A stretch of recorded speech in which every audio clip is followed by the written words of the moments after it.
It's time for Danny Bonaduce, life coach. Here's the phone number to call me, 1-800-252-1025. Here's the email address to email me, lifecoach@KZOK.com. Life Coach brought to you by Goldberg Jones Divorce for Men. Call 1-800-DIVORCE. Let's talk to Emily from Poulsbo. Hiya, Emily. Hey, how's it going? Very well, thank you. How are you? Oh, I'm okay. All right, what can I do for you? I always figured that if I was going to call you, it should be for something good. Okay. And so I have a little bit of a doozy. I cannot wait. Well, it's okay. Anyway, so 2 days ago, I found out I was pregnant. Well, that's a doozy. Well, it definitely impacts my life. Yeah, it does. How? Do you mind if I ask your age? I'm 29. Okay, got a job? I do. Okay. I have a house, steady relationship, and everything. All right. My question is I have kind of a lot of levels of fear going on. One, because I don't know, there's the possibility of terminating pregnancy. Yeah, if you found out 2 days ago, you could still terminate this pregnancy if you wanted to. For sure. There's the fear of keeping, the kid because, 9 months I'm going to have this thing come out of me, and then I'm going to raise it for the rest of my life. Dude, if boys were the ones to get pregnant, we would never do it. Civilization would end in 9 months. I couldn't do it because she said it just right. It's the way I look at it. First, there's going to be a person growing inside of me. Then they're going to crawl out of orifice way too small. They're going to weigh 8 pounds and do what? I would never, ever, ever do it. So I feel your pain. Well, I don't actually feel it because I'd be gross, but you know what I mean. Right. So my question is I'm in a long-term relationship. We've been together for almost 4 years. And my biggest fear is that him and I are going to be at odds with whether or not to terminate or keep the pregnancy. And I know all in all, it's my decision because I'm the one who's going to harbor this little being. Right. And we've had some kind of, I feel like we've never actually progressed very easily. For example, I have no doubt that I want to marry. Absolutely no doubt. And right. I know that he wants to marry me eventually. And I know that he wants to have all of these things. You're well aware, Emily, and I am assuming this is a rhetorical question, to be honest, that there's nothing, you're not legally bound to be married to have a child. No. That's not my question. Things that I feel kind of progress.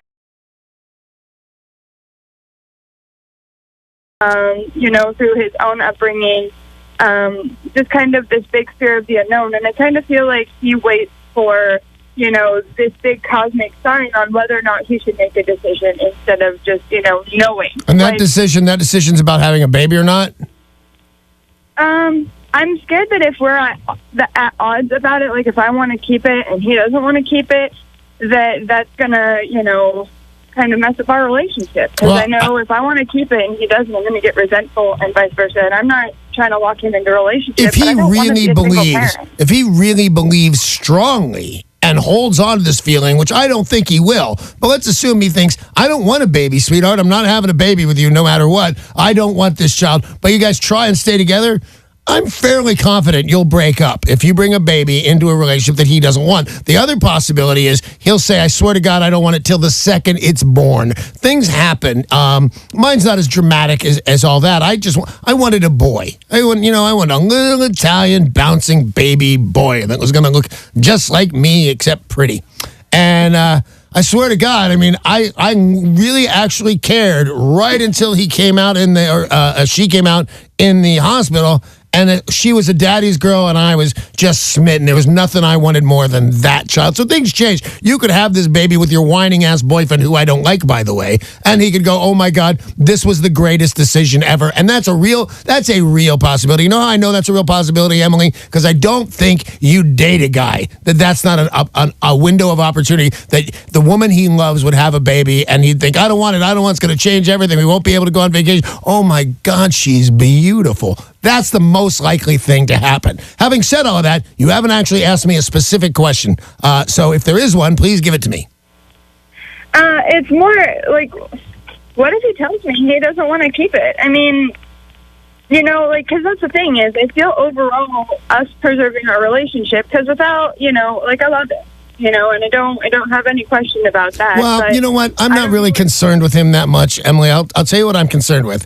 I'm concerned that you're 29, you have a very good job, and you own your own home. You technically don't qualify for abortion and a clear conscience. I worry about it bothering you for an exceptionally long time. And I know women who have felt that way. They were really sorry they did it. And they did it when they were 16. You know, where if there's any time I'm ever going to say that's not the worst idea ever, it would be a 16-year-old that had nothing to do. You have a home and a job and a guy and a house. I'm not sure that you qualify for a clear conscience, and that's up to you. If you want to do it. My big fear is it's really going to bother you. But here's my thing. If the guy was perfect, would you want to keep this child? Emily? I'm about 70-30, just because it's such a big unknown. I never figured that I would be pregnant at 29. No. You know what I mean? I figured I would, I'm in school right now. I would, finish and get my degrry, and then I would go and travel abroad. When were you planning to have a child? I got a 32-year-old wife at home, and we talk about it. And what is it called? Geriatric. You know what it's called after 35 years of age? You're pregnant. If you get pregnant past 35, it's called a geriatric pregnancy. So if you're ever planning to have a baby, 29 with a boyfriend, a good job in a house is not a bad time. Here's what I'm gonna say to you, because I love you.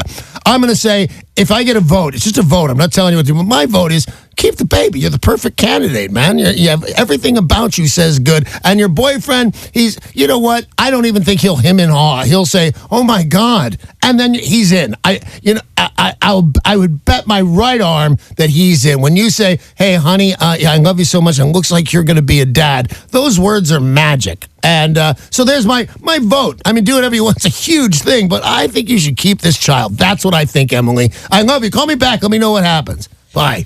As those kids called the other day, I've been thinking about them ever since the 17-year-old couple had a baby, and I was thinking, did I tell them hard how I feel like they should do it? Man, I got a house and a job and a boyfriend and a car. It just seems like that's going to bother you later. So do what you want to do, Emily, but I think you qualify to be a mom. Yeah. I really do. I think it's daunting to have the prospect of being a single mother. It's nice to have a partner. I mean, I would imagine raising a kid is not easy. Hey, you know what? If he's the kind of guy that would go, "Oh, you're pregnant, I'm leaving," and leave a pregnant girl, I don't think Emily would love him. I don't think she'd be dating a guy. I think that guy's going to stay. Call us back. Let us know. Yeah, call us back, Emily. There's still time to call the Life Coach at 800-252-1025. Kristen in Puyallup is the next caller. What's up, Kristen? Hi. So last night my husband was talking to me and told me that he had feelings for my younger sister who's living with us right now and would really like to sleep with her. Right. And he asked me permission. Yeah. And I told him, I was like, I can't. I'm not willing to share you, and the only way that you would be able to sleep with her is if we dissolve the marriage. And I'm not wanting to dissolve the marriage. We have a 1-year-old daughter, and he just keeps asking permission. And I mean, is he trying to bog me down, or I hate this guy. There's a couple of scenarios here.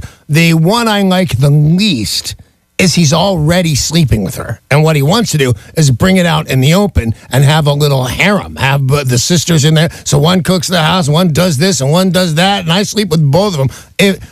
There's got to be some response from this girl, because here's what it's like to like a girl and want to have sex with her. You panic. Is she going to like me? What's she going to say when I tell her? This is his wife's sister. This is such a dangerous area for him. My feeling is, and tell me if I'm right or if you think I'm right, do you think he's mentioned anything to her? He's talked to her, and she told him that she's got the same feelings for him. So I'm to the point where do I kick her out? I can't kick her out. Even if you kick her out, everybody in this story besides you, Kristen, is terrible. Everybody's a bad guy. Mm-hmm. Your sister's a bad guy. Your husband's a bad guy. And I think, my first theory is now I think I might be really right with that. This is already happening. And everybody's just tired of hiding. It's just difficult to hide. You're off at work or whatever. Sure, they have plenty of time to do it, but are the beds made appropriately? Am I wearing... The other day, as a joke, I went home from work, and I take off my pants immediately. And my wife said, "Oh, your underwear on inside out." And as a joke, I said, "They weren't when I left." Did not get a great reaction, man. And my wife knows I'm not up to no good. So if they're already doing it, they're panicked. So here's my fear is they're already up to something and they just want to bring it out in the open. Has your husband said to you what happens to you if you okay this? I told him what would happen. I was like, I can't give you permission, and I'm not willing to share you.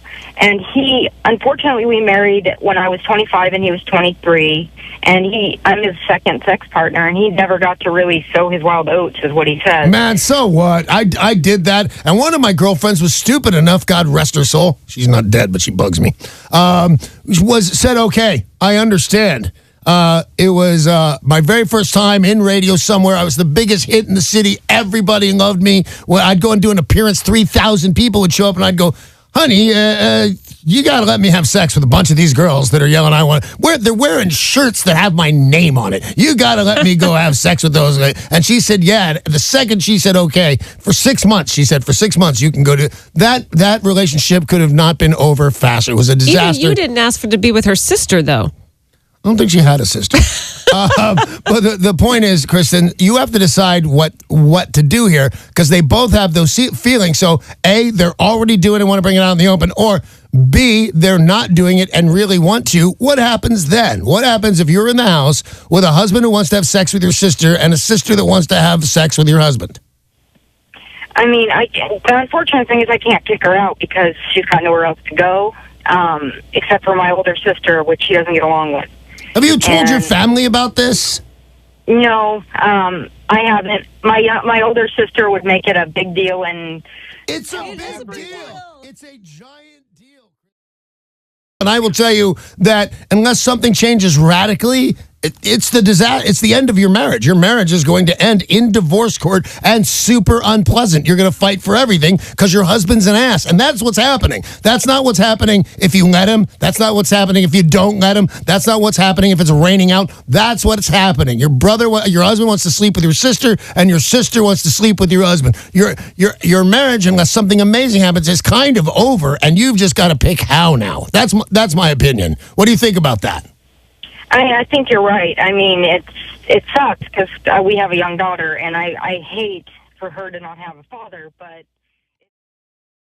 I can't stick around. You know, wandering eyes one thing, and I even tell my wife's okay with it, really. If there's just an exceptional girl walking down the street, and I look and she catches me looking, she doesn't flip out. She's okay. You don't have a wandering eye. Your husband has a wandering who's-its, and it wants to wander over to your sister's house. It's a big problem, and I think unless you can do something to make all you're sure nothing has happened between your husband and your sister, unless you can nip it in the bud enough where you believe the damage has not been done, you might be able to save your marriage. But just because you got a little daughter, I don't know that I'd bring her up in a house where your husband's probably, and this is what I think is happening, sneaking off to your sister's room when you're at work. I think they're already at it. But either way, their behavior is flatly unacceptable, and you should be through with both of them and then forgive your sisters one day, like 3 years from now. That's the way it should go. You should never talk to your sister again and then go, okay, I forgive you, it's Christmas. All right, I love you, but that's a weird one, and I say that the relationship is too damaged to go on. Good luck to you, Kristen. All right, man. I only got to talk to a couple of people, but the problem, wow, that's a wild ride for Dan Bonaduce, Life Coach. Thank you, guys. I hope I helped in some way. Hey, Life Coach is brought to you by Goldberg Jones Divorce for Men. Call 1-800-DIVORCE.